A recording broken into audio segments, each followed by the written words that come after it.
একাদশ খণ্ড। ঠাকুর শ্রীরামকৃষ্ণ প্রহ্লাদ চরিত্রাভিনয় দর্শনে। প্রথম পরিচ্ছেদ। শ্রীরামকৃষ্ণ সমাধি মন্দিরে। শ্রীরামকৃষ্ণ আজ স্টার থিয়েটারে প্রহ্লাদ চরিত্রের অভিনয় দেখিতে আসিয়াছেন, সঙ্গে মাস্টার, বাবুরাম ও নারায়ণ প্রভৃতি। স্টার থিয়েটার তখন বিডন স্ট্রিটে। এই রঙ্গমঞ্চে পরে এমারাল্ড থিয়েটার ও ক্লাসিক থিয়েটারের অভিনয় সম্পন্ন হইত। আজ রবিবার 30 অগ্রহায়ণ, কৃষ্ণা দ্বাদশী তিথি, 14 ডিসেম্বর 1884 খ্রিস্টাব্দ। শ্রীরামকৃষ্ণ একটি বক্সে উত্তরাশ্ব হইয়া বসিয়া আছেন। রঙ্গালয় আলোকাকীর্ণ। কাছে মাস্টার, বাবুরাম ও নারায়ণ বসিয়া আছেন। গিরিশ আসিয়াছেন। অভিনয় এখনো আরম্ভ হয় নাই। ঠাকুর গিরিশের সঙ্গে কথা কহিতেছেন। শ্রীরামকৃষ্ণ সহাস্যে, বা তুমি বেশ সব লিখেছ। গিরিশ, মহাশয়, ধারণা কই, শুধু লিখে গেছি। শ্রীরামকৃষ্ণ, না, তোমার ধারণা আছে। সেই দিন তো তোমায় বললাম, ভিতরে ভক্তি না থাকলে চালচিত্র আঁকা যায় না, ধারণা চাই। কেশবের বাড়িতে নববৃন্দাবন নাটক দেখতে গিয়েছিলাম। দেখলাম একজন ডিপুটি 800 টাকা মাহিনা পায়। সকলে বললে খুব পণ্ডিত, কিন্তু একটা ছেলে লয়ে ব্যতিব্যস্ত। ছেলেটি কিসে ভালো জায়গায় বসবে, কিসে অভিনয় দেখতে পাবে, এই জন্য ব্যাকুল। এদিকে ঈশ্বরীয় কথা হচ্ছে, তা শুনবে না। ছেলে কেবল জিজ্ঞাসা করছে, বাবা এটা কি, ওটা কি। তিনিও ছেলে লয়ে ব্যতিব্যস্ত। কেবল বই পড়েছে মাত্র, কিন্তু ধারণা হয় নাই। গিরিশ, মনে হয় থিয়েটারগুলো আর করা কেন? শ্রীরামকৃষ্ণ, না না, ও থাক, ওতে লোকশিক্ষা হবে। অভিনয় আরম্ভ হইয়াছে। প্রহ্লাদ পাঠশালে লেখাপড়া করিতে আসিয়াছেন। প্রহ্লাদকে দর্শন করিয়া ঠাকুর সস্নেহে প্রহ্লাদ প্রহ্লাদ এই কথা বলিতে বলিতে একেবারে সমাধিস্থ হইলেন। প্রহ্লাদকে হস্তি পদতলে দেখিয়া ঠাকুর কাঁদিতেছেন। অগ্নিকুণ্ডে যখন ফেলিয়া দিল, তখনও ঠাকুর কাঁদিতেছেন। গোলকে লক্ষ্মীনারায়ণ বসিয়া আছেন। নারায়ণ প্রহ্লাদের জন্য ভাবিতেছেন। সেই দৃশ্য দেখিয়া ঠাকুর আবার সমাধিস্থ হইলেন। একাদশ খণ্ড, দ্বিতীয় পরিচ্ছেদ। ভক্ত সঙ্গে ঈশ্বর কথা প্রসঙ্গে। ঈশ্বর দর্শনের লক্ষণ ও উপায়। 3 প্রকার ভক্ত। রঙ্গালয়ে গিরিশ যে ঘরে বসেন, সেইখানে অভিনয়ান্তে ঠাকুরকে লইয়া গেলেন। গিরিশ বললেন, বিবাহ বিভ্রাট কি শুনবেন? ঠাকুর বলিলেন, না, প্রহ্লাদ চরিত্রের পর ওসব কি। আমি তাই গোপাল উড়ের দলকে বলেছিলাম, তোমরা শেষে কিছু ঈশ্বরীয় কথা বলো। বেশ ঈশ্বরের কথা হচ্ছিল, আবার বিবাহ বিভ্রাট, সংসারের কথা। যা ছিলুম তাই হলুম, আবার সেই আগেকার ভাব এসে পড়ে। ঠাকুর গিরিশাদির সহিত ঈশ্বরীয় কথা কহিতেছেন। গিরিশ বলিতেছেন, মহাশয়, কিরকম দেখলেন? শ্রীরামকৃষ্ণ বললেন, দেখলাম সাক্ষাৎ তিনিই সব হয়েছেন। যারা সেজেছে তাদের দেখলাম সাক্ষাৎ আনন্দময়ী মা। যারা গোলকে রাখাল সেজেছে তাদের দেখলাম সাক্ষাৎ নারায়ণ। তিনিই সব হয়েছেন। তবে ঠিক ঈশ্বর দর্শন হচ্ছে কিনা তার লক্ষণ আছে। একটি লক্ষণ আনন্দ, সংকোচ থাকে না। যেমন সমুদ্র, উপরে হিল্লোল কল্লোল, নিচে গভীর জল। যার ভগবান দর্শন হয়েছে সে কখনো পাগলের ন্যায়, কখনো পিশাচের ন্যায়। সূচি অসুচি ভেদ জ্ঞান নেই, কখনো বা জড়ের ন্যায়। কেননা অন্তরে বাহিরে ঈশ্বরকে দর্শন করে অবাক হয়ে থাকে। কখনো বালকের ন্যায়, আঁট নাই। বালক যেমন কাপড় বগলে করে বেড়ায়, এই অবস্থায় কখনো বাল্যভাব, কখনো পৌগণ্ড ভাব, ফষ্টিনাষ্টি করে কখনো যুবার ভাব। যখন কর্ম করে, লোকশিক্ষা দেয়, তখন সিংহতুল্য। জীবের অহংকার আছে বলে ঈশ্বরকে দেখতে পায় না। মেঘ উঠলে আর সূর্য দেখা যায় না। কিন্তু দেখা যাচ্ছে না বলে কি সূর্য নাই? সূর্য ঠিক আছে। তবে বালকের আমি, এতে দোষ নাই, বরং উপকার আছে। শাক খেলে অসুখ হয়, কিন্তু হিঞ্চে শাক খেলে উপকার হয়। হিঞ্চে শাক শাকের মধ্যে নয়, মিছরি মিষ্টির মধ্যে নয়। অন্য মিষ্টিতে অসুখ করে, কিন্তু মিছরিতে কফ দোষ করে না। তাই কেশব সেনকে বলেছিলাম, আর বেশি তোমায় বললে দলটল থাকবে না। কেশব ভয় পেয়ে গেল। আমি তখন বললাম, বালকের আমি, দাস আমি, এতে দোষ নাই। যিনি ঈশ্বর দর্শন করেছেন, তিনি দেখেন যে ঈশ্বরই জীবজগৎ হয়ে আছেন, সবই তিনি। এর নাম উত্তম ভক্ত। গিরিশ সহাস্যে বলিলেন, সবই তিনি, তবে একটু আমি থাকে, কফ দোষ করে না। শ্রীরামকৃষ্ণ সহাস্যে বলিলেন, হাঁ, ওতে হানি নাই, ও আমিটুকু সম্ভোগের জন্য। আমি একটি, তুমি একটি হলে আনন্দ ভোগ করা যায়, সেব্য সেবকের ভাব। আবার মধ্যম থাকের ভক্ত আছে, সে দেখে যে ঈশ্বর সর্বভূতে অন্তর্যামী রূপে আছেন। অধম থাকের ভক্ত বলে, ঈশ্বর আছেন, ওই ঈশ্বর, অর্থাৎ আকাশের ওপারে। সকলের হাস্য। গোলকের রাখাল দেখে আমার কিন্তু বোধ হল সেই ঈশ্বরই সব হয়েছে, যিনি ঈশ্বর দর্শন করেছেন। তার ঠিক বোধ হয় ঈশ্বরই কর্তা, তিনিই সব করছেন। গিরিশ বলিলেন, মহাশয়, আমি কিন্তু ঠিক বুঝেছি, তিনিই সব করছেন। শ্রীরামকৃষ্ণ বলিলেন, আমি বলি মা, আমি যন্ত্র, তুমি যন্ত্রী, আমি জড়, তুমি চেতইতা। যেমন করাও তেমনি করি, যেমন বলাও তেমনি বলি। যারা অজ্ঞান তারা বলে কতক আমি করছি, কতক তিনি করছেন। গিরিশ বলিলেন, মহাশয়, আমি আর কি করছি, আর কর্মই বা কেন? শ্রীরামকৃষ্ণ বলিলেন, না গো, কর্ম ভালো। জমি পাট করা হলে যা রুইবে তাই জন্মাবে, তবে কর্ম নিষ্কামভাবে করতে হয়। পরমহংস দুই প্রকার, জ্ঞানী পরমহংস আর প্রেমী পরমহংস। যিনি জ্ঞানী তিনি আত্মসার, আমার হলেই হলো। যিনি প্রেমী, যেমন সুখদেবাদি, ঈশ্বরকে লাভ করে আবার লোকশিক্ষা দেন। কেউ আম খেয়ে মুখটি পুঁছে ফেলে, কেউ 5 জনকে দেয়, কেউ পাতকুয়া খুঁড়বার সময় ঝুড়ি কোদাল আনে, খোঁড়া হয়ে গেলে ঝুড়ি কোদাল ওই পাতকোতেই ফেলে দেয়। কেউ ঝুড়ি কোদাল রেখে দেয় যদি পাড়ার লোকের কারু দরকার লাগে। সুখদেবাদি পরের জন্য ঝুড়ি কোদাল তুলে রেখেছিলেন। গিরিশের প্রতি বলিলেন, তুমি পরের জন্য রাখবে? গিরিশ বলিলেন, আপনি তবে আশীর্বাদ করুন। শ্রীরামকৃষ্ণ বলিলেন, তুমি মার নামে বিশ্বাস করো, হয়ে যাবে। গিরিশ বলিলেন, আমি যে পাপী। শ্রীরামকৃষ্ণ বলিলেন, যে পাপ পাপ সর্বদা করে সে শালাই পাপী হয়ে যায়। গিরিশ বলিলেন, মহাশয়, আমি যেখানে বসতাম সে মাটি অশুদ্ধ। শ্রীরামকৃষ্ণ বলিলেন, সে কি? 1000 বছরের অন্ধকার ঘরে যদি আলো আসে, সে কি একটু একটু করে আলো হয়, না একেবারে দপ করে আলো হয়? গিরিশ বলিলেন, আপনি আশীর্বাদ করলেন। শ্রীরামকৃষ্ণ বলিলেন, তোমায় যদি আন্তরিক হয়, আমি কি বলবো? আমি খাই দাই, তার নাম করি। গিরিশ বলিলেন, আন্তরিক নাই, কিন্তু ওইটুকু দিয়ে যাবেন। শ্রীরামকৃষ্ণ বলিলেন, আমি কি? নারদ সুখদেব এরা হতেন তো। গিরিশ বলিলেন, নারদ আদি তো আর দেখতে পাচ্ছি না, সাক্ষাৎ যা পাচ্ছি। শ্রীরামকৃষ্ণ সহাস্যে বলিলেন, আচ্ছা, বিশ্বাস? কিয়ৎক্ষণ সকলে চুপ করিয়া আছেন। আবার কথা হইতেছে। গিরিশ বলিলেন, একটি সাধ, অহৈতুকী ভক্তি। শ্রীরামকৃষ্ণ বলিলেন, অহৈতুকী ভক্তি ঈশ্বর কোটির হয়, জীব কোটির হয় না।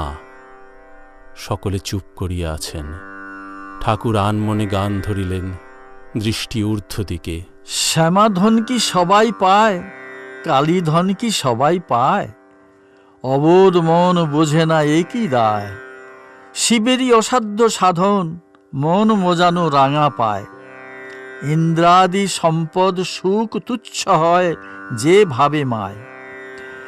সদানন্দ সুখে ভাসে, শ্যামা যদি ফিরে চায়। যোগীন্দ্র মুনীন্দ্র ইন্দ্র যে চরণ ধ্যানে না পায়। নির্গুণে কমলাকান্ত তবু সে চরণ চায়। গিরিশ, নির্গুণে কমলাকান্ত, তবু সে চরণ চায়। একাদশ খণ্ড, তৃতীয় পরিচ্ছেদ। ঈশ্বর দর্শনের উপায়, ব্যাকুলতা। শ্রীরামকৃষ্ণ গিরিশের প্রতি। তীব্র বৈরাগ্য হলে তাঁকে পাওয়া যায়। প্রাণ ব্যাকুল হওয়া চাই। শিষ্য গুরুকে জিজ্ঞাসা করেছিল, কেমন করে ভগবানকে পাব? গুরু বললেন, আমার সঙ্গে এসো।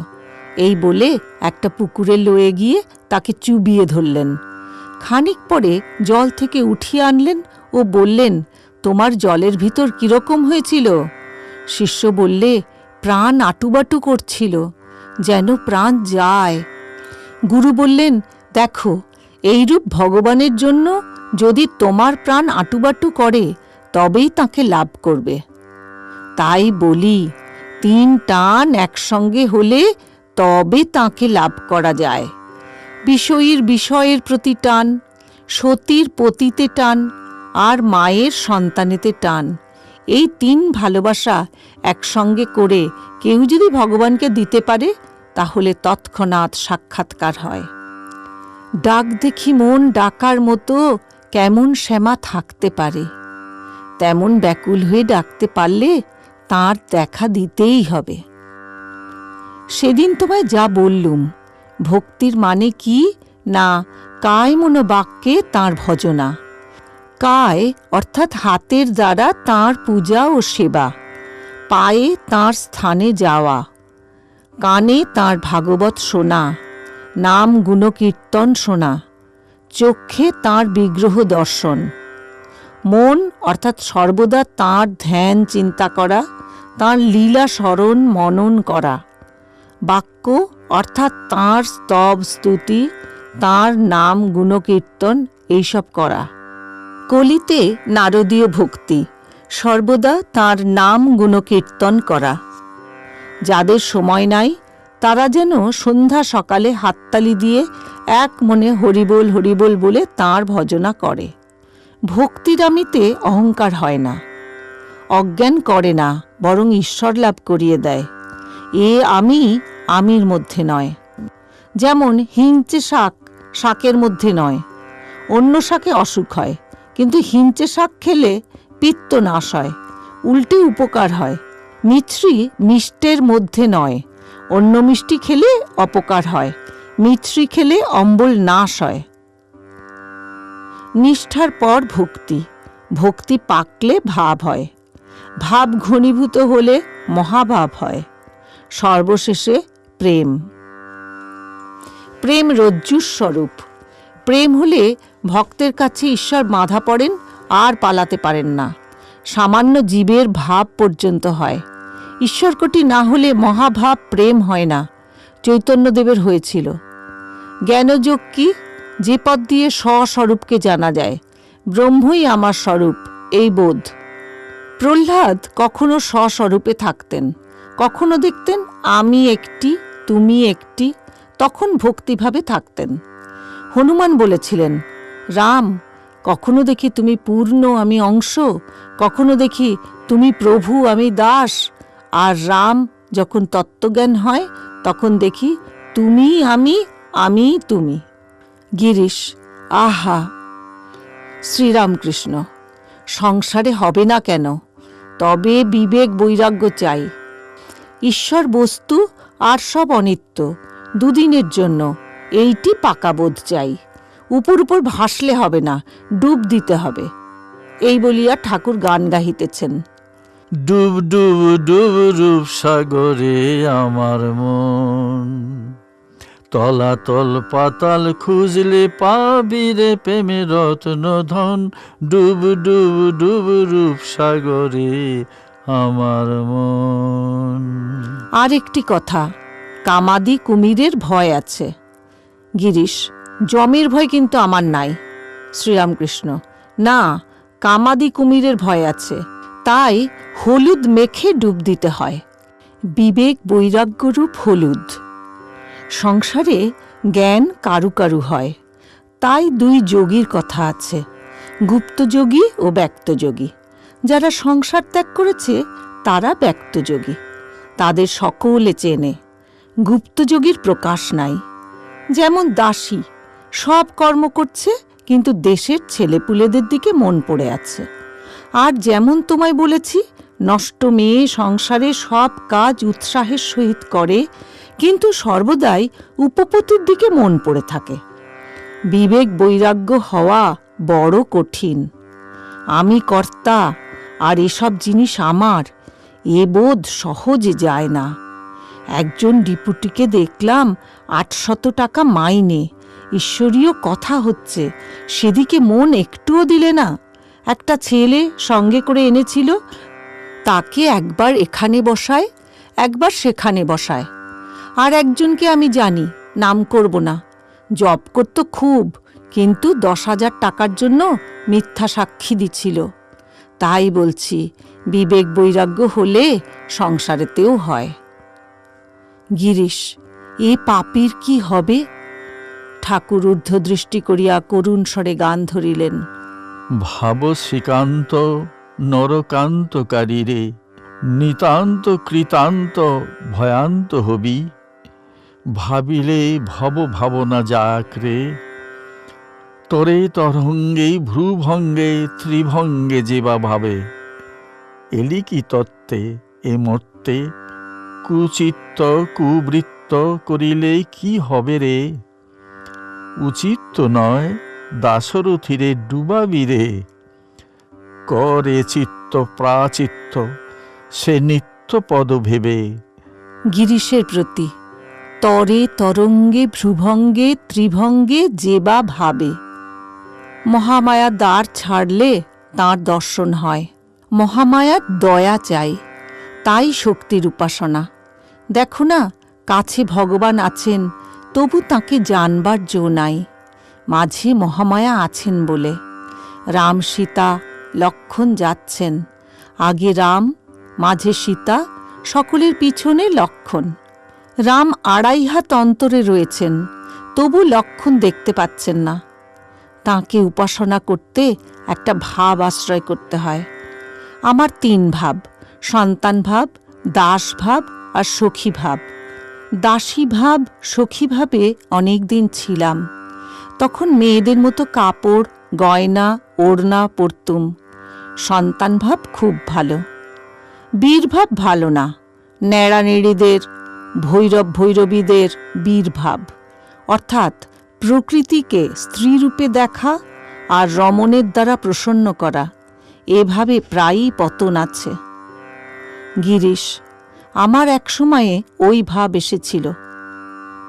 ঠাকুর শ্রীরামকৃষ্ণ চিন্তিত হইয়া গিরিশকে দেখিতে লাগিলেন। গিরিশ, ওই আড়টুকু আছে, এখন উপায় কি বলুন?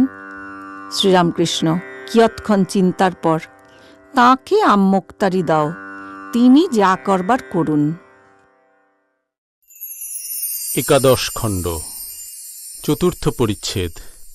সত্যগুণ এলে ঈশ্বর লাভ, সচ্চিদানন্দ না কারণানন্দ। ঠাকুর শ্রীরামকৃষ্ণ ছোকরা ভক্তদের কথা কহিতেছেন। শ্রীরামকৃষ্ণ গিরিশাদির প্রতি বলিলেন, ধ্যান করতে করতে ওদের সব লক্ষণ দেখি, বাড়ি করব এ বুদ্ধি ওদের নাই, মাগ সুখের ইচ্ছা নাই। যাদের মাগ আছে একসঙ্গে শোয় না। কি জানো, রজগুণ না গেলে, শুদ্ধ সত্য না এলে ভগবানেতে মন স্থির হয় না, তার উপর ভালোবাসা আসে না, তাকে লাভ করা যায় না। গিরিশ বলিলেন, আপনি আমায় আশীর্বাদ করেছেন। শ্রীরামকৃষ্ণ বললেন, কই, তবে বলেছি আন্তরিক হলে হয়ে যাবে। কথা বলিতে বলিতে ঠাকুর আনন্দময়ী আনন্দময়ী এই কথা উচ্চারণ করিয়া সমাধিস্থ হইতেছেন। সমাধিস্থ হইয়া অনেকক্ষণ রহিলেন। একটু প্রকৃতিস্থ হইয়া বলিতেছেন, শালারা সব কই? মাস্টার বাবুরামকে ডাকিয়া আনিলেন। ঠাকুর বাবুরাম ও অন্যান্য ভক্তদের দিকে চাহিয়া প্রেমে মাতোয়ারা হইয়া বলিতেছেন, সচ্চিদানন্দেই ভালো আর কারণানন্দ। এই বলিয়া ঠাকুর গান ধরিলেন। এবার আমি ভালো ভেবেছি, ভালো ভাবির কাছে ভাব শিখেছি, এবার আমি ভালো ভেবেছি। যে দেশে রজনী নাই সেই দেশের এক লোক পেয়েছি। আমি কিবা দিবা কিবা সন্ধ্যা, সন্ধ্যারে বন্ধা করেছি। ঘুম ভেঙেছে আর কি ঘুমাই, যোগে জাগে জেগে আছি। যোগ নিদ্রা তোরে দিয়ে মা, ঘুমেরে ঘুম পাড়াইছি। সোহাগা গন্ধক দিয়ে খাসা রং চড়াইছি। মণি মন্দির মেজে লব, অক্ষ দুটি করে কুচি। প্রসাদ বলে ভুক্তি মুক্তি উভয়ে মাথায় রেখেছি। আমি কালী ব্রহ্ম জেনে মর্ম ধর্মাধর্ম সব ছেড়েছি। ঠাকুর আবার গান ধরিলেন। গয়া গঙ্গা প্রভাসাদে, কাশী কাঞ্চি কে বাঁচায়। কালী কালী কালী বলে আমার অজপা যদি ফুরায়। গয়া গঙ্গা প্রভাসাদে, কাশী কাঞ্চি কে বাঁচায়। ত্রিসন্ধ্যা যে বলে কালী, পূজা সন্ধ্যা সে কি চায়। সন্ধ্যা তার সন্ধানে ফেরে, কভু সন্ধি নাহি পায়। কালী নামের কত গুণ কে বা জানতে পারে তাই। দেবাদিদেব মহাদেব যার পঞ্চমুখে গুণ গায়। দান ব্রত যজ্ঞ আদি আর কিছু না মনে লয়। মদনের যাগ যজ্ঞ ব্রহ্মময়ীর রাঙা পায়। আমি মার কাছে প্রার্থনা করতে করতে বলেছিলুম, মা, আর কিছু চাই না, আমায় শুদ্ধা ভক্তি দাও।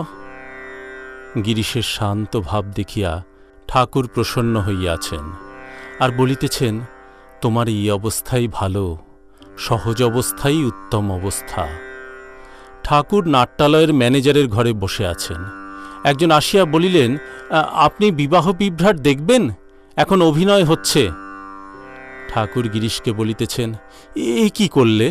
প্রহ্লাদ চরিত্রের পর বিবাহ বিভ্রাট, আগে পায়েস মুন্ডি, তারপর শুক্তুনি। অভিনয়ান্তে গিরিশের উপদেশে নটীরা ঠাকুরকে নমস্কার করিতে আসিয়াছে। তাহারা সকলে ভূমিষ্ঠ হইয়া নমস্কার করিল। ভক্তেরা কেহ দাঁড়াইয়া কেহ বসিয়া দেখিতেছেন। তাহারা দেখিয়া অবাক যে উহাদের মধ্যে কেহ কেহ ঠাকুরের পায়ে হাত দিয়া নমস্কার করিতেছে। পায়ে হাত দিবার সময় ঠাকুর বলিতেছেন, মা থাক থাক, মা থাক থাক। কথাগুলি করুণা মাখা। তাহারা নমস্কার করিয়া চলিয়া গেলে ঠাকুর ভক্তদের বলিতেছেন, সবই তিনি, এক এক রূপে। এইবার ঠাকুর গাড়িতে উঠিলেন। গিরিশাদি ভক্তেরা তাহার সঙ্গে সঙ্গে গমন করিয়া গাড়িতে তুলিয়া দিলেন। গাড়িতে উঠিতে উঠিতেই ঠাকুর গভীর সমাধি মধ্যে মগ্ন হইলেন। গাড়ির ভিতর নারানাদি ভক্তেরা উঠিলেন। গাড়ি দক্ষিণেশ্বর অভিমুখে যাইতেছে।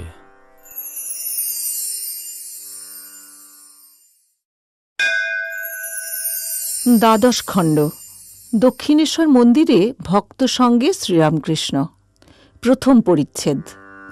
ঠাকুর শ্রীরামকৃষ্ণ দক্ষিণেশ্বর কালী মন্দিরে ভক্ত সঙ্গে। শ্রীরামকৃষ্ণ ভক্ত সঙ্গে আনন্দে বসিয়া আছেন। বাবুরাম, ছোট নরেন, পল্টু, হরিপদ, মোহিনীমোহন ইত্যাদি ভক্তেরা মেজেতে বসিয়া আছেন। একটি ব্রাহ্মণ যুবক 2-3 দিন ঠাকুরের কাছে আছেন, তিনিও বসিয়া আছেন। আজ শনিবার 25শে ফাল্গুন, 7ই মার্চ 1885, বেলা আন্দাজ 3টা, চৈত্র কৃষ্ণা সপ্তমী। শ্রী শ্রীমা নহবতে আজকাল আছেন।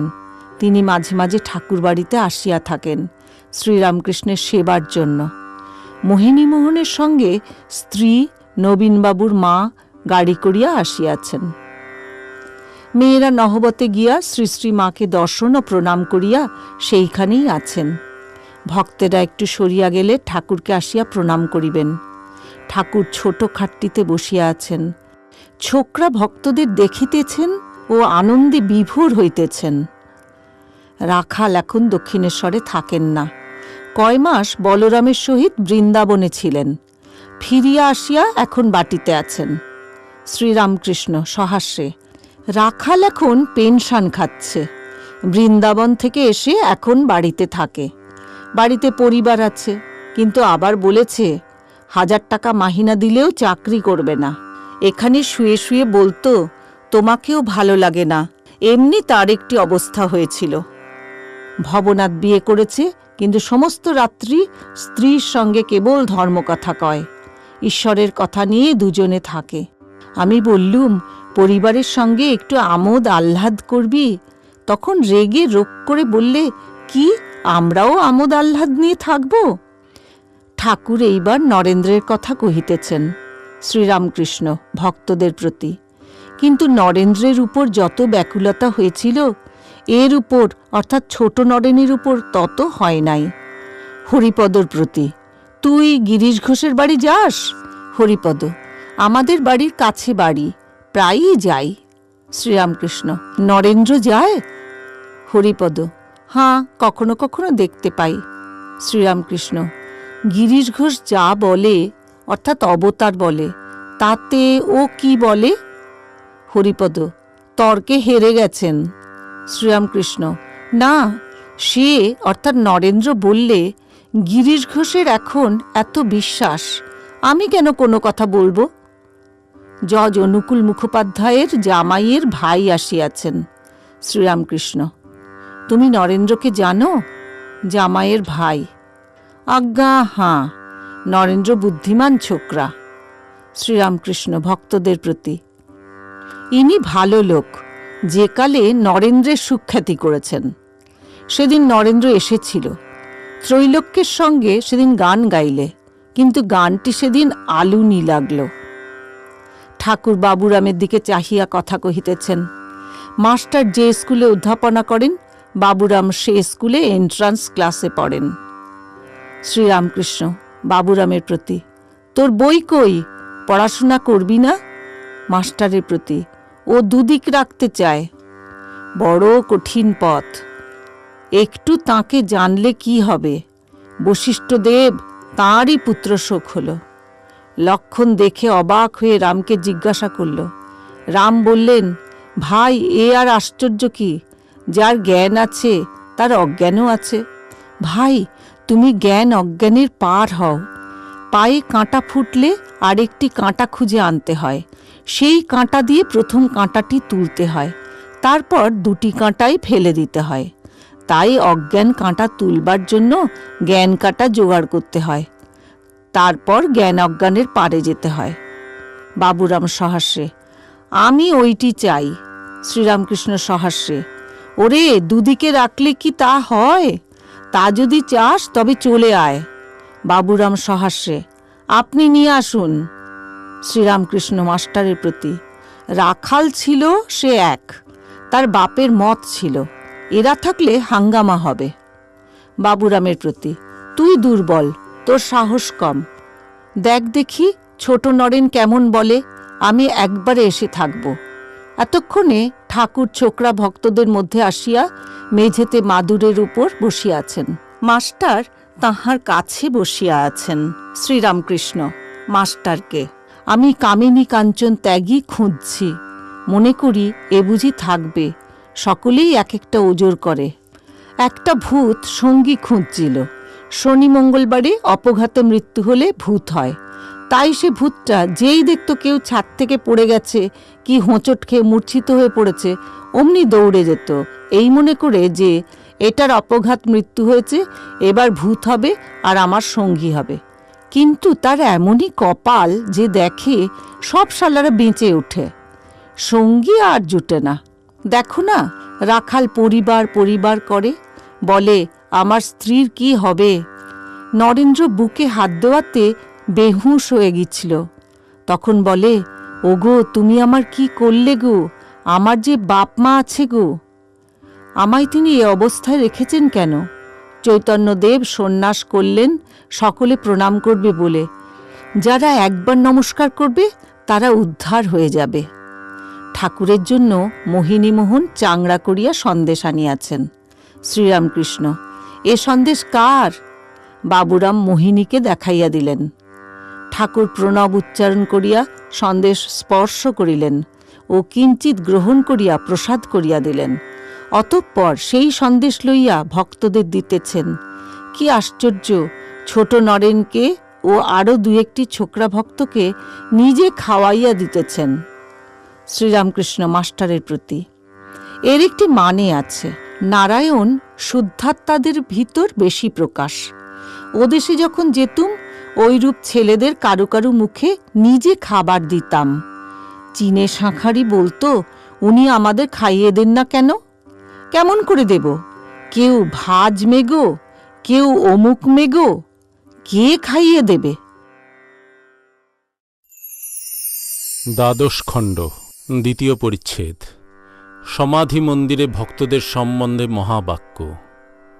ঠাকুর শ্রীরামকৃষ্ণ শুদ্ধাত্মা ভক্তদিগকে পাইয়া আনন্দে ভাসিতেছেন ও ছোট খাটটিতে বসিয়া বসিয়া তাহাদিগকে কীর্তনীর ঢং দেখাইয়া হাসিতেছেন। কীর্তনী সেজেগুজে সম্প্রদায়ের সঙ্গে গান গাইতেছে।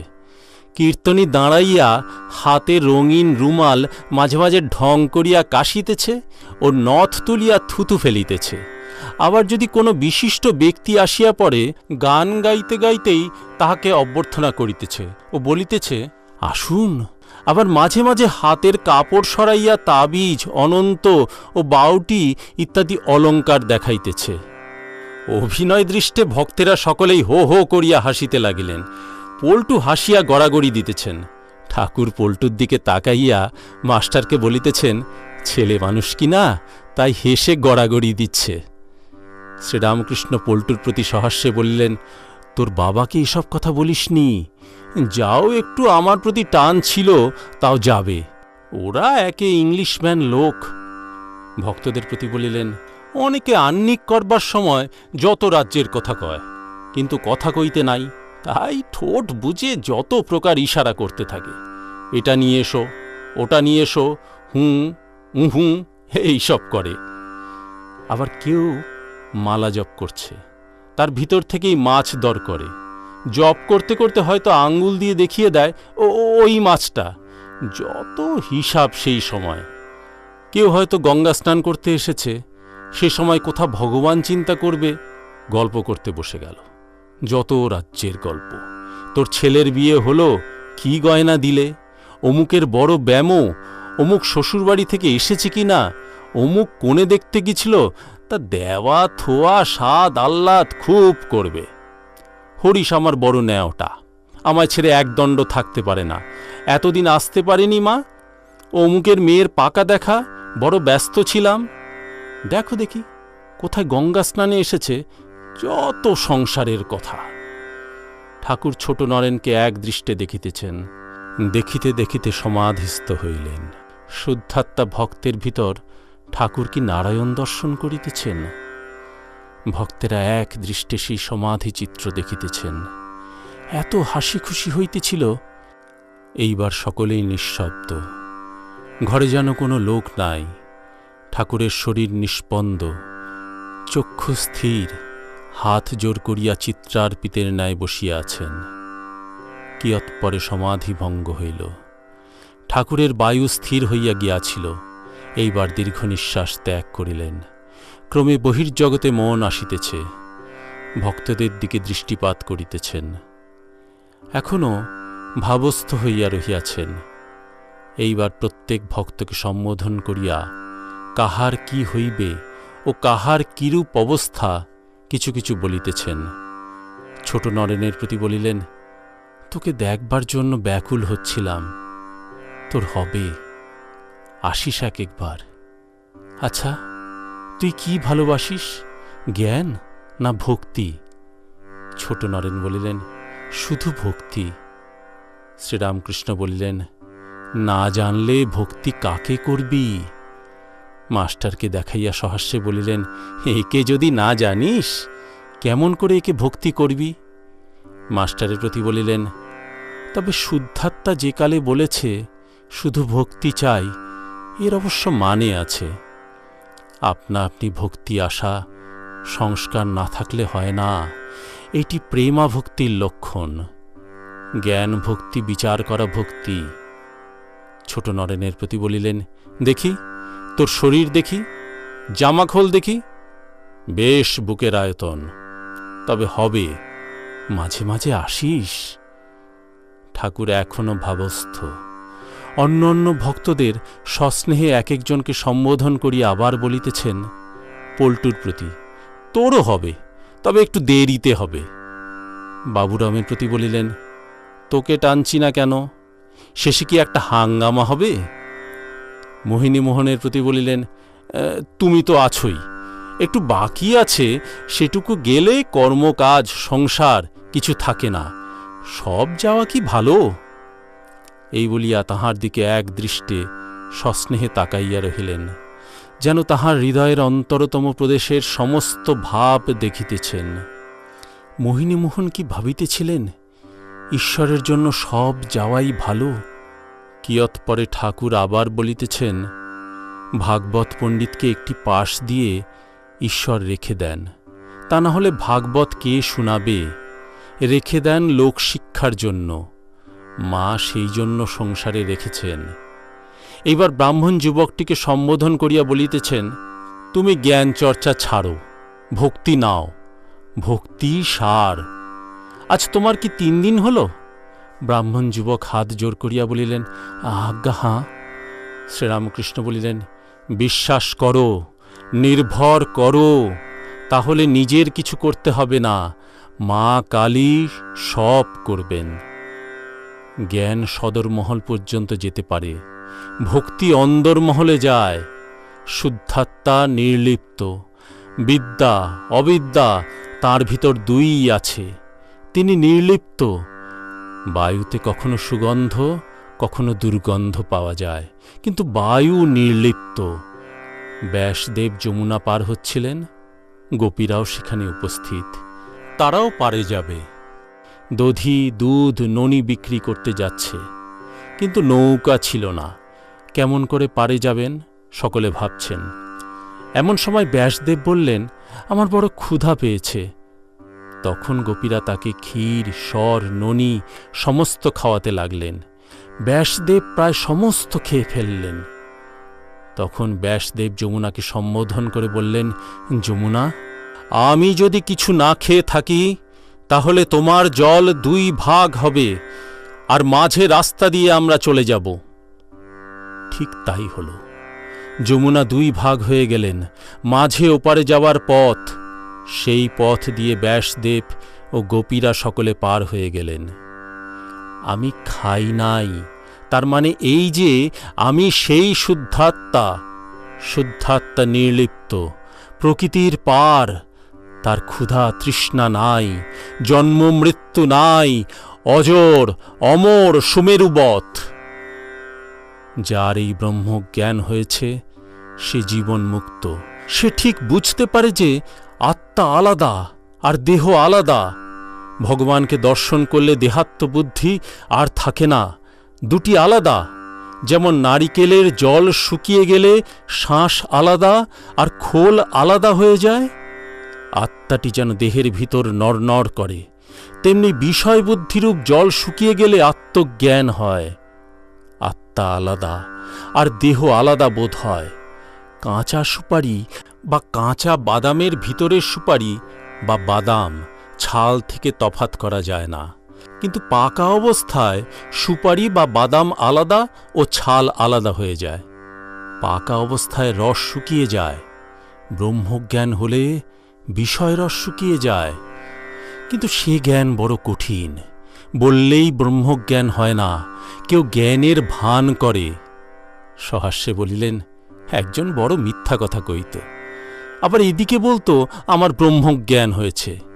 কোনো লোক তাকে তিরস্কার করাতে সে বললে, কেন, জগৎ তো স্বপ্নবৎ, সবই যদি মিথ্যা হলো সত্য কথাটাই কি ঠিক? মিথ্যাটাও মিথ্যা, সত্যটাও মিথ্যা। সকলে হাসিতে লাগিল। দ্বাদশ খণ্ড, 3য় পরিচ্ছেদ। ধর্ম সংস্থাপনার্থায় সম্ভবামি যুগে যুগে। গুহ্য কথা। শ্রীরামকৃষ্ণ ভক্ত সঙ্গে মেঝেতে মাদুরের উপর বসিয়া আছেন, সহাস্য বদন। ভক্তদের বলিতেছেন, আমার পায়ে একটু হাত বুলিয়ে দে তো। ভক্তেরা পদসেবা করিতেছেন মাস্টারের প্রতি সহাস্যে। এর অর্থাৎ পদসেবার অনেক মানে আছে।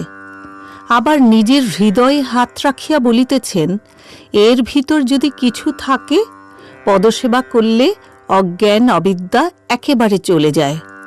হঠাৎ শ্রীরামকৃষ্ণ গম্ভীর হইলেন, যেন কি গুহ্য কথা বলিবেন। শ্রীরামকৃষ্ণ মাস্টারের প্রতি, এখানে অপর লোক কেউ নাই।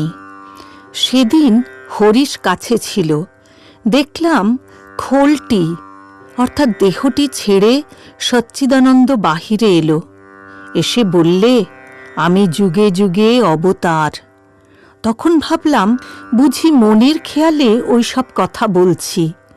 তারপর চুপ করে থেকে দেখলাম, তখন দেখি আপনি বলছে শক্তির আরাধনা চৈতন্যও করেছিল। ভক্তেরা সকলে অবাক হইয়া শুনিতেছেন। কেহ কেহ ভাবিতেছেন, সচ্চিদানন্দ ভগবান কি শ্রীরামকৃষ্ণের রূপ ধারণ করিয়া আমাদের কাছে বসিয়া আছেন? ভগবান কি আবার অবতীর্ণ হইয়াছেন? শ্রীরামকৃষ্ণ কথা কহিতেছেন, মাস্টারকে সম্বোধন করিয়া আবার বলিতেছেন, দেখলাম পূর্ণ আবির্ভাব, তবে সত্যগুণের ঐশ্বর্য। ভক্তেরা সকলে অবাক হইয়া এই সকল কথা শুনিতেছেন। শ্রীরামকৃষ্ণ মাস্টারের প্রতি, এখন মাকে বলছিলাম, আর বকতে পারি না। আর বলছিলাম, মা, যেন একবার ছুঁয়ে দিলে লোকের চৈতন্য হয়। যোগমায়ার এমনি মহিমা, তিনি ভেলকি লাগিয়ে দিতে পারেন। বৃন্দাবন লীলায় যোগমায়া ভেলকি লাগিয়ে দিলেন। তাঁরই বলে সুবল কৃষ্ণের সঙ্গে শ্রীমতীর মিলন করে দিচ্ছিলেন।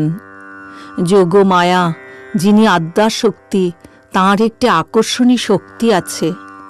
আমি ওই শক্তির আরোপ করেছিলাম। আচ্ছা, যারা আসে তাদের কি কিছু হচ্ছে? মাস্টার, আজ্ঞা হাঁ, হচ্ছে বই কি। শ্রীরামকৃষ্ণ, কেমন করে জানলে? মাস্টার সহাস্যে, সবাই বলে তাঁর কাছে যারা যায় তারা ফেরে না। শ্রীরামকৃষ্ণ সহাস্যে, একটা কোলা ব্যাঙ হেলে সাপের পাল্লায় পড়েছিল। সে ওটাকে গিলতেও পারছে না, ছাড়তেও পারছে না। আর কোলা ব্যাঙটার যন্ত্রণা, সেটা ক্রমাগত ডাকছে। ঢোঁড়া সাপটারও যন্ত্রণা, কিন্তু গোখ্র সাপের পাল্লায় যদি পড়ত, তাহলে দু এক ডাকেই শান্তি হয়ে যেত। সকলের হাস্য। ছোকরা ভক্তদের প্রতি, তোরা ত্রৈলোক্যের ওই বইখানা পড়িস, ভক্তি চৈতন্য চন্দ্রিকা। তার কাছে একখানা চেয়ে নিস না, বেশ চৈতন্যদেবের কথা আছে। একজন ভক্ত, তিনি দেবেন কি? শ্রীরামকৃষ্ণ সহাস্যে, কেন, কাঁকুর খেতে যদি অনেক কাঁকুর হয়ে থাকে, তাহলে মালিক দু তিনটা বিলিয়ে দিতে পারে। সকলের হাস্য। অমনি কি দেবে না, কি বলিস? শ্রীরামকৃষ্ণ পল্টুর প্রতি, আসিস এখানে একবার। পল্টু, সুবিধা হলে আসব। শ্রীরামকৃষ্ণ, কলকাতায় যেখানে যাব সেখানে যাবি? পল্টু, যাব, চেষ্টা করব। শ্রীরামকৃষ্ণ, ওই পাটোয়ারি। পল্টু, চেষ্টা করব না বললে যে মিছে কথা হবে। শ্রীরামকৃষ্ণ মাস্টারের প্রতি, ওদের মিছে কথা ধরি না, ওরা স্বাধীন নয়। ঠাকুর হরিপদর সঙ্গে কথা কহিতেছেন। শ্রীরামকৃষ্ণ হরিপদর প্রতি, মহেন্দ্র মুখুজ্জি কেন আসে না? হরিপদ, ঠিক বলতে পারি না। মাস্টার সহাস্যে, তিনি জ্ঞানযোগ করছেন। শ্রীরামকৃষ্ণ, না, সেদিন প্রহ্লাদ চরিত্র দেখাবে বলে গাড়ি পাঠিয়ে দেবে বলেছিল, কিন্তু দেয় নাই, বোধহয় এই জন্য আসে না। মাস্টার, একদিন মহিম চক্রবর্তীর সঙ্গে দেখা ও আলাপ হয়েছিল, সেইখানে যাওয়া আসা করেন বলে বোধ হয়। শ্রীরামকৃষ্ণ, কেন, মহিমা তো ভক্তির কথাও কয়। সে তো ওইটে খুব বলে, আরাধিত যদি হরিস তপসা ততঃ কিম। মাস্টার সহাস্যে, সে আপনি বলান তাই বলে। শ্রীযুক্ত গিরিশ ঘোষ ঠাকুরের কাছে নূতন যাতায়াত করিতেছেন। আজকাল তিনি সর্বদা ঠাকুরের কথা লইয়া থাকেন। হরি, গিরিশ ঘোষ আজকাল অনেক রকম দেখেন। এখান থেকে গিয়ে অবধি সর্বদা ঈশ্বরের ভাবে থাকেন। কত কি দেখেন। শ্রীরামকৃষ্ণ: তা হতে পারে। গঙ্গার কাছে গেলে অনেক জিনিস দেখা যায়, নৌকা, জাহাজ, কত কি। হরি: গিরিশ ঘোষ বলেন, এবার কেবল কর্ম নিয়ে থাকব। সকালে ঘড়ি দেখে দোয়াত কলম নিয়ে বসব ও সমস্ত দিন ওই বই লেখা করব। এই রকম বলেন, কিন্তু পারেন না। আমরা গেলেই কেবল এখানকার কথা। আপনি নরেন্দ্রকে পাঠাতে বলেছিলেন। গিরিশবাবু বললেন, নরেন্দ্রকে গাড়ি করে দিব। 5টা বাজিয়াছে, ছোট নরেন বাড়ি যাইতেছেন। ঠাকুর উত্তর পূর্ব লম্বা বারান্দায় দাঁড়াইয়া একান্তে তাহাকে নানাবিধ উপদেশ দিতেছেন। কিয়ৎপরে তিনি প্রণাম করিয়া বিদায় গ্রহণ করিলেন। অন্যান্য ভক্তেরাও অনেকে বিদায় গ্রহণ করলেন। শ্রীরামকৃষ্ণ ছোট খাটটিতে বসিয়া মোহিনীর সঙ্গে কথা কহিতেছেন।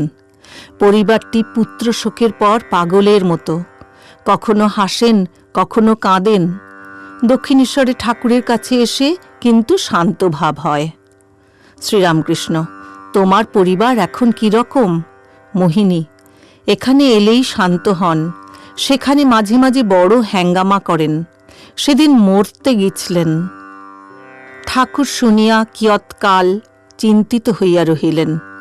মোহিনী বিনীতভাবে বলিতেছেন, আপনার 2-1টা কথা বলে দিতে হবে। শ্রীরামকৃষ্ণ: রাঁধতে দিও না, ওতে মাথা আরো গরম হয়, আর লোকজন সঙ্গে রাখবে। দ্বাদশ খণ্ড, চতুর্থ পরিচ্ছেদ। শ্রীরামকৃষ্ণের অদ্ভুত সন্ন্যাসের অবস্থা। তারক সংবাদ। সন্ধ্যা হইল। ঠাকুরবাড়িতে আরতির উদ্যোগ হইতেছে। শ্রীরামকৃষ্ণের ঘরে আলো জ্বালা ও ধূনা দেওয়া হইল। ঠাকুর ছোট খাটটিতে বসিয়া জগন্মাতাকে প্রণাম করিয়া সুস্বরে নাম করিতেছেন। ঘরে আর কেহ নাই, কেবল মাস্টার বসিয়া আছেন। ঠাকুর গাত্রোত্থান করিলেন, মাস্টারও দাঁড়াইলেন। ঠাকুর ঘরের পশ্চিমের ও উত্তরের দরজা দেখাইয়া মাস্টারকে বলিতেছেন, ওদিকগুলো দরজাগুলো বন্ধ করো। মাস্টার দরজাগুলি বন্ধ করিয়া বারান্দায় ঠাকুরের কাছে আসিয়া দাঁড়াইলেন। ঠাকুর বলিতেছেন, একবার কালীঘরে যাব। এই বলিয়া মাস্টারের হাত ধরিয়া ও তাহার উপর ভর দিয়া কালীঘরের সম্মুখের চাতালে গিয়া উপস্থিত হইলেন, আর সেই স্থানে বসিলেন। বসিবার পূর্বে বলিতেছেন, তুমি বরং ওকে ডেকে দাও। মাস্টার বাবুরামকে ডাকিয়া দিলেন। ঠাকুর মা কালী দর্শন করিয়া বৃহৎ উঠানের মধ্য দিয়া নিজের ঘরে ফিরিতেছেন। মুখে মা মা রাজরাজেশ্বরী। ঘরে আসিয়া ছোট খাটটিতে বসিলেন। ঠাকুরের একটি অদ্ভুত অবস্থা হইয়াছে। কোনো ধাতুদ্রব্যে হাত দিতে পারিতেছেন না। বলিয়াছিলেন, মা বুঝি ঐশ্বর্যের ব্যাপারটি মন থেকে একেবারে তুলে দিচ্ছেন। এখন কলা পাতায় আহার করেন, মাটির ভাঁড়ে জল খান, গাড়ু ছুঁইতে পারেন না, তাই ভক্তদের মাটির ভাঁড় আনিতে বলিয়াছিলেন। গাড়ুতে বা থালায় হাত দিলে ঝনঝন কনকন করে, যেন শিঙি মাছের কাঁটা বিচ্ছে। প্রসন্ন কয়টি ভাঁড় আনিয়াছিলেন, কিন্তু বড় ছোট। ঠাকুর হাসিয়া বলিতেছেন, ভাঁড়গুলো বড় ছোট, কিন্তু ছেলেটি বেশ। আমি বলাতে আমার সামনে ন্যাংটো হয়ে দাঁড়ালো। কি ছেলে মানুষ! বেলঘোরের তারক একজন বন্ধুর সঙ্গে আসিয়া উপস্থিত হইলেন। ঠাকুর ছোট খাটটিতে বসিয়া আছেন। ঘরে প্রদীপ জ্বলিতেছে। মাস্টার ও 2-1টি ভক্তও বসিয়া আছেন। তারক বিবাহ করিয়াছেন। বাপ মা ঠাকুরের কাছে আসিতে দেন না। কলিকাতায় বউবাজারের কাছে বাসা আছে, সেইখানেই আজকাল তারক প্রায় থাকেন। তারককে ঠাকুর বড় ভালোবাসেন। সঙ্গী ছোকরাটি একটু তমগুণী, ধর্ম বিষয় ও ঠাকুরের সম্বন্ধে একটু ব্যঙ্গ ভাব। তারকের বয়স আন্দাজ 20 বৎসর। তারক আসিয়া ঠাকুরকে ভূমিষ্ঠ হইয়া প্রণাম করিলেন। শ্রীরামকৃষ্ণ ঠাকুরের বন্ধুর প্রতি বলিলেন, একবার দেবালয় সব দেখে এসো না। বন্ধু বলিলেন, ও সব দেখা আছে। শ্রীরামকৃষ্ণ বলিলেন, আচ্ছা, তারক যে এখানে আসে এটা কি খারাপ? বন্ধু, তা আপনি জানেন। শ্রীরামকৃষ্ণ বলিলেন, ইনি মাস্টার, হেডমাস্টার। বন্ধু বলিলেন, ওহ। ঠাকুর তারককে কুশল প্রশ্ন করিতেছেন, আর তাহাকে সম্বোধন করিয়া অনেক কথা কহিতেছেন। তারক অনেক কথাবার্তার পর বিদায় গ্রহণ করিতে উদ্যত হইলেন। ঠাকুর তাহাকে নানা বিষয়ে সাবধান করিয়া দিতেছেন। শ্রীরামকৃষ্ণ তারকের প্রতি বলিলেন, সাধু সাবধান, কামিনী কাঞ্চন থেকে সাবধান। মেয়ে মানুষের মায়াতে একবার ডুবলে আর উঠবার জো নাই। বিশালাক্ষীর দ যে একবার পড়েছে সে আর উঠতে পারে না, আর এখানে এক একবার আসবি। তারক বলিলেন, বাড়িতে আসতে দেয় না। একজন ভক্ত বলিলেন, যদি কারু মা বলেন তুই দক্ষিণেশ্বরে যাস নাই, যদি দিব্য দেন আর বলেন যদি যাস তো আমার রক্ত খাবি। শ্রীরামকৃষ্ণ বলিলেন, যে মা ও কথা বলে সে মা নয়, সে অবিদ্যারূপিণী। সে মার কথা না শুনলে কোনো দোষ নাই। সে মা ঈশ্বর লাভের পথে বিঘ্ন দেয়। ঈশ্বরের জন্য গুরুজনের বাক্য লঙ্ঘনে দোষ নাই। ভরত রামের জন্য কৈকেয়ীর কথা শুনে নাই। গোপীরা কৃষ্ণ দর্শনের জন্য পতিদের মানা শুনে নাই। প্রহ্লাদ ঈশ্বরের জন্য বাপের কথা শুনে নাই। বলি ভগবানের প্রীতির জন্য গুরু শুক্রাচার্যের কথা শুনে নাই। বিভীষণ রামকে পাওয়ার জন্য জ্যেষ্ঠ ভ্রাতা রাবণের কথা শুনে নাই। তবে ঈশ্বরের পথে যেও না, এ কথা ছাড়া আর সব কথা শুনবি। দেখি তোর হাত দেখি। এই বলিয়া ঠাকুর তারকের হাত কত ভারী যেন দেখিতেছেন। একটু পরে বলিতেছেন, একটু আর আছে, কিন্তু ওটুকু যাবে। তাকে একটু প্রার্থনা করিস, আর এখানে এক একবার আসিস, ওটুকু যাবে। কলকাতার বউবাজারের বাসা তুই করেছিস? তারক বলিলেন, আজ্ঞা না, তারা করেছে। শ্রীরামকৃষ্ণ সহাস্যে বলিলেন, তারা করেছে না তুই করেছিস বাঘের ভয়ে? ঠাকুর কামিনীকে কি বাঘ বলিতেছেন? তারক প্রণাম করিয়া বিদায় গ্রহণ করিলেন। ঠাকুর ছোট খাটটিতে শুইয়া আছেন, যেন তারকের জন্য ভাবছেন। হঠাৎ মাস্টারকে বলিতেছেন, এদের জন্য আমি এত ব্যাকুল কেন? মাস্টার চুপ করিয়া আছেন, যেন কি উত্তর দিবেন ভাবিতেছেন। ঠাকুর আবার জিজ্ঞাসা করিতেছেন আর বলিতেছেন, বলো না। এদিকে মোহিনী মোহনের পরিবার ঠাকুরের ঘরে আসিয়া প্রণাম করিয়া একপাশে বসিয়া আছেন। ঠাকুর তারকের সঙ্গীর কথা মাস্টারকে বলিতেছেন। শ্রীরামকৃষ্ণ বলিলেন, তারক কেন ওটাকে সঙ্গে করে আনলে? মাস্টার বলিলেন, বোধহয় রাস্তার সঙ্গী, অনেকটা পথ, তাই একজনকে সঙ্গে করে এনেছে।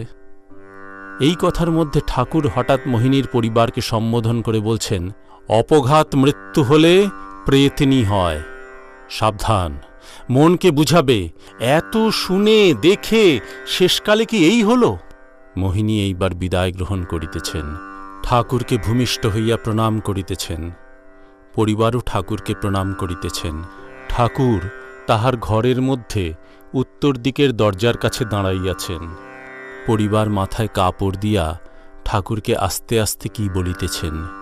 শ্রীরামকৃষ্ণ বলিলেন, এখানে থাকবে? পরিবার বলিলেন, এসে কিছুদিন থাকব, নবতে মা আছেন তার কাছে। শ্রীরামকৃষ্ণ বলিলেন, তা বেশ, তা তুমি যে বলো মরবার কথা, তাই ভয় হয়। আবার পাশে গঙ্গা।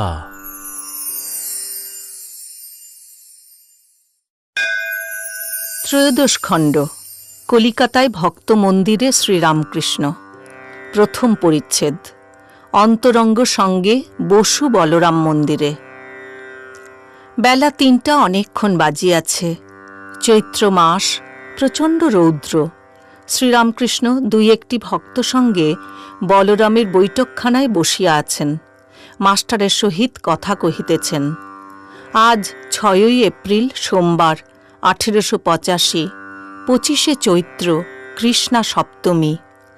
ঠাকুর কলিকাতায় ভক্ত মন্দিরে আসিয়াছেন। সাঙ্গপাঙ্গ দিগকে দেখিবেন ও নিমু গোস্বামীর গলিতে দেবেন্দ্রের বাড়িতে যাইবেন। ঠাকুর ঈশ্বর প্রেমে দিবানিশি মাতোয়ারা হইয়া আছেন, অনুক্ষণ ভাবাবিষ্ট বা সমাধিস্থ। বহির্জগতে মন আদৌ নাই। কেবল অন্তরঙ্গেরা যতদিন না আপনাদের জানিতে পারেন ততদিন তাহাদের জন্য ব্যাকুল।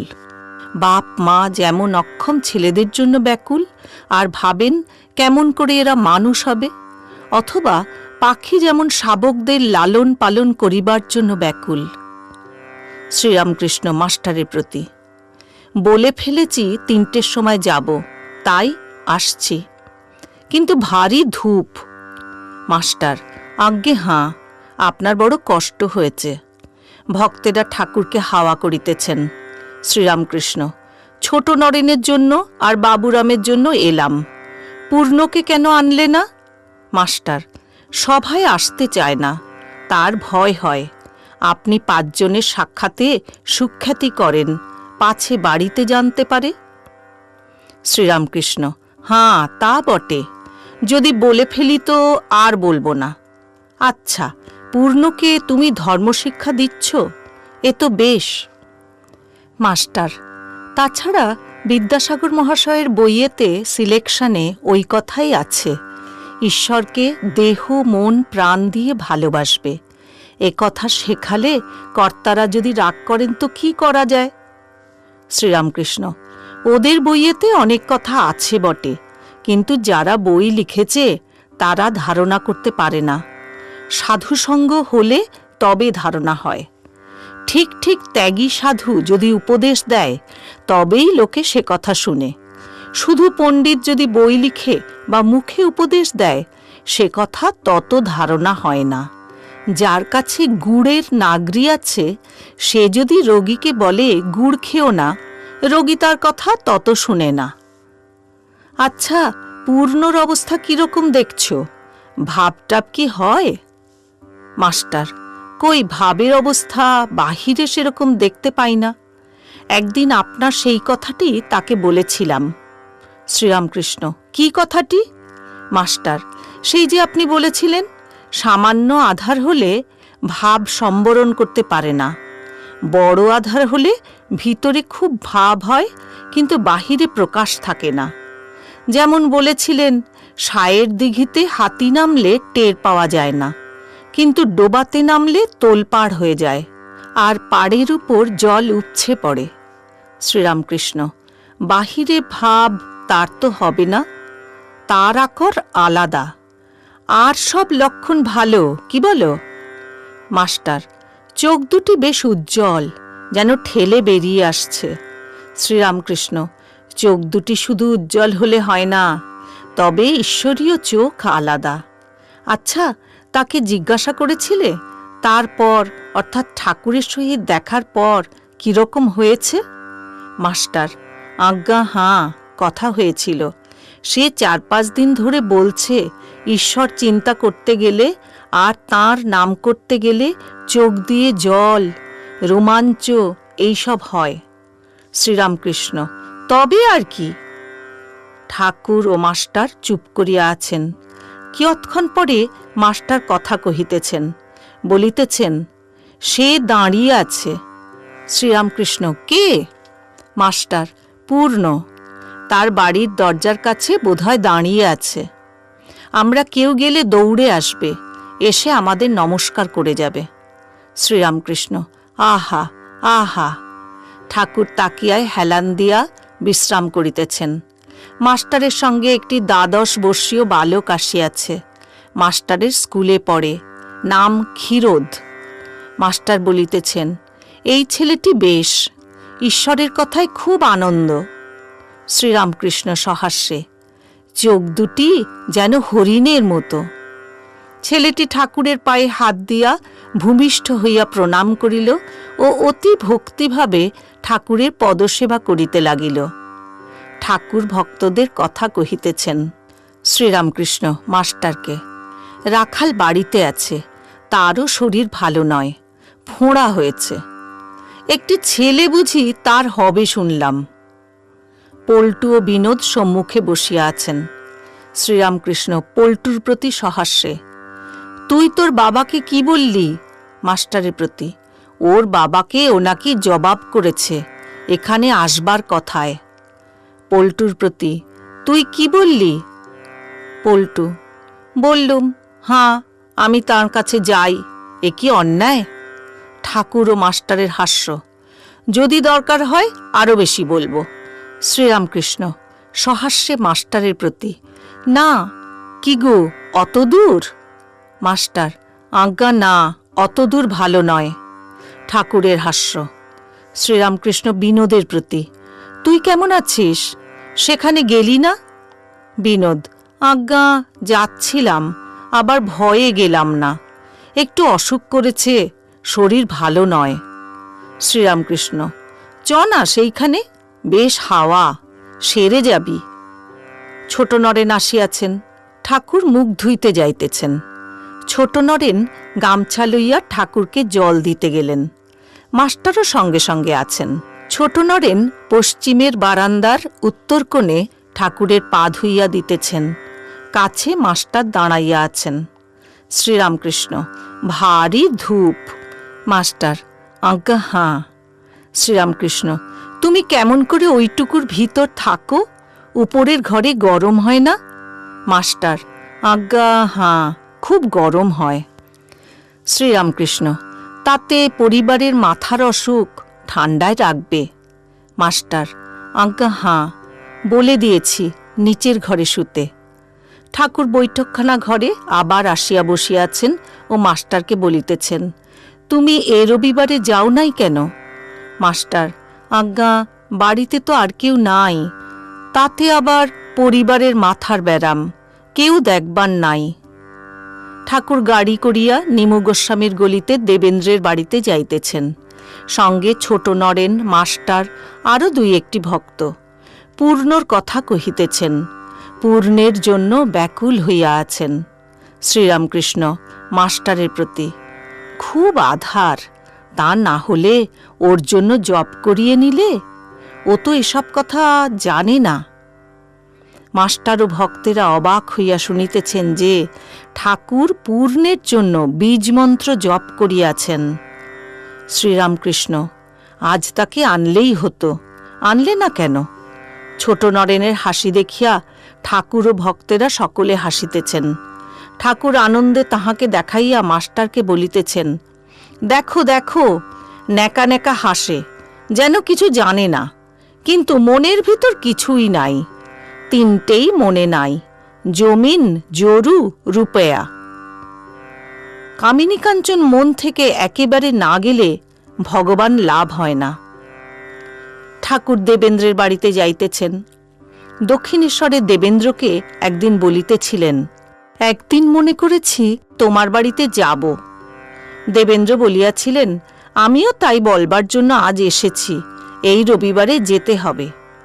ঠাকুর বলিলেন, কিন্তু তোমার আয় কম, বেশি লোক বলো না, আর গাড়ি ভাড়া বড় বেশি।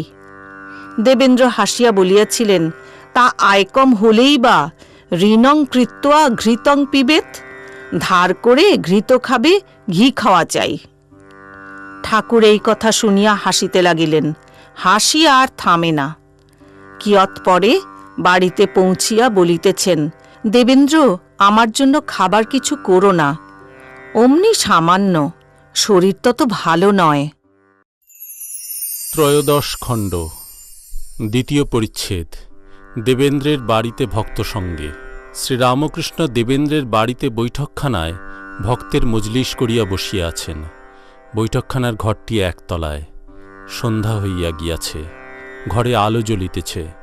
ছোট নরেন, রাম, মাস্টার, গিরিশ, দেবেন্দ্র, অক্ষয়, উপেন্দ্র ইত্যাদি অনেক ভক্তেরা কাছে বসিয়া আছেন। ঠাকুর একটি ছোকরা ভক্তকে দেখিতেছেন ও আনন্দে ভাসিতেছেন। তাহাকে উদ্দেশ্য করিয়া ভক্তদের বলিতেছেন, তিনটে এর একেবারেই নাই, যাতে সংসারে বদ্ধ করে, জমি, টাকা আর স্ত্রী। ওই তিনটি জিনিসের উপর মন রাখতে গেলে ভগবানের উপর মনের যোগ হয় না। এ কি আবার দেখেছিল? ভক্তটির প্রতি বলিলেন, বল তোরে, কি দেখেছিলি? ভক্ত সহাস্যে বলিলেন, দেখলাম কতগুলি গুয়ের ভাঁড়, কেউ ভাঁড়ের উপর বসে আছে, কেউ কিছু তফাতে বসে আছে। শ্রীরামকৃষ্ণ বলিলেন, সংসারী লোক যারা ঈশ্বরকে ভুলে আছে তাদের ওই দশা দেখেছ, তাই মন থেকে এর সব ত্যাগ হয়ে যাচ্ছে।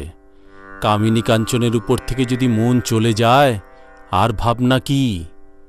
উহ, কি আশ্চর্য! আমার তো কত জপ ধ্যান করে তবে গিয়েছিল, এর একেবারে এত শীঘ্র কেমন করে মন থেকে ত্যাগ হলো? কাম চলে যাওয়া কি সহজ ব্যাপার? আমারই 6 মাস পরে বুক কি করে এসেছিল। তখন গাছতলায় পড়ে কাঁদতে লাগলাম, বললাম, মা, যদি তা হয় তাহলে গলায় ছুরি দিব। ভক্তদের প্রতি বলিলেন, কামিনী কাঞ্চন যদি মন থেকে গেল, তবে আর বাকি কি রইল? তখন কেবল ব্রহ্মানন্দ। শশী তখন সবে ঠাকুরের কাছে যাওয়া আসা করিতেছেন। তিনি তখন বিদ্যাসাগরের কলেজে বিএ প্রথম বৎসর পড়েন। ঠাকুর এইবার তাহার কথা কহিতেছেন। শ্রীরামকৃষ্ণ ভক্তদের প্রতি বলিলেন, সেই যে ছেলেটি যায়, কিছুদিন তার টাকায় মন এক একবার উঠবে দেখছি, কিন্তু কয়েকটির দেখছি আদৌ উঠবে না, কয়েকটি ছোকরা বিয়ে করবে না। ভক্তেরা নিঃশব্দে শুনিতেছেন। শ্রীরামকৃষ্ণ ভক্তদের প্রতি বলিলেন, মন থেকে কামিনী কাঞ্চন সব না গেলে অবতারকে চিনতে পারা কঠিন। বেগুনওয়ালাকে হীরার দাম জিজ্ঞাসা করেছিল, সে বললে, আমি এর বদলে 9 সের বেগুন দিতে পারি, এর একটাও বেশি দিতে পারি না। সকলের হাস্য ও ছোট নরেনের উচ্চ হাস্য। ঠাকুর দেখিলেন ছোট নরেন কথার মর্ম ফস করিয়া বুঝিয়াছেন। শ্রীরামকৃষ্ণ বলিলেন, এর কি সূক্ষ্ম বুদ্ধি! ন্যাংটা এরকম ফস করে বুঝে নিত। গীতা ভাগবত যেখানে যা সে বুঝে নিত। শ্রীরামকৃষ্ণ বলিলেন, ছেলেবেলা থেকে কামিনী কাঞ্চন ত্যাগ, এটি খুব আশ্চর্য, খুব কম লোকের হয়। তা না হলে যেমন শিল খেকো আম, ঠাকুরের সেবায় লাগে না, নিজে খেতে ভয় হয়। আগে অনেক পাপ করেছে, তারপর বুড়ো বয়সে হরিনাম করছে, এ মন্দের ভালো। অমুক মল্লিকের মা খুব বড় মানুষের ঘরের মেয়ে, বেশ্যাদের কথায় জিজ্ঞাসা করলে ওদের কি কোনো মতে উদ্ধার হবে না? নিজে আগে আগে অনেক রকম করেছে কিনা তাই জিজ্ঞাসা করলে আমি বললুম, হাঁ হবে, যদি আন্তরিক ব্যাকুল হয়ে কাঁদে আর বলে আর করব না। শুধু হরিনাম করলে কি হবে? আন্তরিক কাঁদতে হবে। ত্রয়োদশ খণ্ড, তৃতীয় পরিচ্ছেদ। ঠাকুর কীর্তনানন্দে ও সমাধি মন্দিরে। এইবার খোলকর্তাল লইয়া সংকীর্তন হইতেছে। কীর্তনিয়া গাহিতেছেন, কি দেখিলাম রে কেশব ভারতীর কুটিরে, অপরূপ জ্যোতি শ্রী গৌরাঙ্গ মূরতি, দুনয়নে প্রেম বহে শতধারে। গৌর মত্ত মাতঙ্গের প্রায়, প্রেমাবেশে নাচে গায়, কভু ধুলাতে লুটায় নয়ন জলে ভাসে রে। কাঁদে আর বলে, হরি স্বর্গমর্ত ভেদ করি সিংহ রবে রে। আবার দন্তে তৃণ লয়ে কৃতাঞ্জলি হয়ে দাস্য মুক্তি যাচেন দ্বারে দ্বারে। কিবা মুড়ায়ে চাঁচর কেশ, ধরেছেন যোগীর বেশ, দেখে ভক্তি প্রেমাবেশ প্রাণ কেঁদে ওঠে রে। জীবের দুঃখে কাতর হয়ে এলেন সর্বস্ব ত্যাজিয়ে, প্রেম বিলাতে রে। প্রেম দাসের বাঞ্ছা মনে শ্রীচৈতন্য চরণে দাস হয়ে বেড়াই দ্বারে দ্বারে। ঠাকুর গান শুনিতে শুনিতে ভাবাবিষ্ট হইয়াছেন। কীর্তনিয়া শ্রীকৃষ্ণ বিরহ বিধুরা ব্রজগোপীর অবস্থা বর্ণনা করিতেছেন। ব্রজগোপী মাধবী কুঞ্জে মাধবের অন্বেষণ করিতেছেন। রে মাধবী, আমার মাধব দে, দে দে দে মাধব দে, আমার মাধব আমায় দে, দিয়ে বিনামূল্যে কিনে নে। মিনের জীবন, জীবন যেমন, আমার জীবন মাধব তেমন, তুই লুকাইয়ে রেখেছিস ও মাধবী। অবলা সরলা পেয়ে আমি বাঁচি না, বাঁচি না। মাধবী ও মাধবী, মাধব বিনে মাধব অদর্শনে।